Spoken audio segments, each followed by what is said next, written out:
In this quick video, I'm going to show you a few different ways how you can power down your iPhone and then restart it. We'll be looking at how to do this with physical buttons, where you can actually find it inside of your settings menu, and then a way if your phone is stuck, how you can force a shutdown and reboot.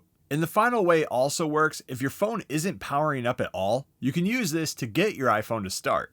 The first and the easiest method is by pressing the side button and one of the volume buttons at the same time and holding. It doesn't matter anymore which one you press, the up or the down volume button, but make sure that you press one of them and the other side button and hold until this screen comes up. Once you're here, just use the slider at the top to slide to power down your iPhone. Once it goes completely black, press and hold the side button again until you get the apple and the loading screen. Once it's finished restarting, swipe up and enter your passcode, and your phone will be back up and running. The other option you have is inside of the settings menu. Open settings, and then inside of here, scroll down and choose general.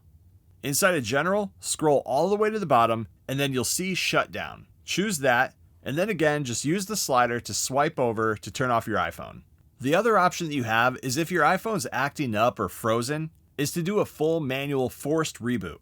What you want to do is press the volume up, the volume down, and then the side button, and don't let go of the side button until your phone completely shuts down and then comes back up with the Apple screen. The key here is that combination of volume up, volume down, and then holding the side button and not letting go until the end.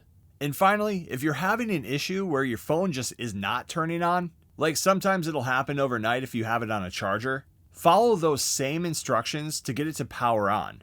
You press the volume up button, the volume down button, and then you hold the side button until it comes on.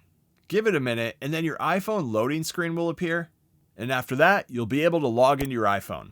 And those are a few ways to shut down and restart your iPhone.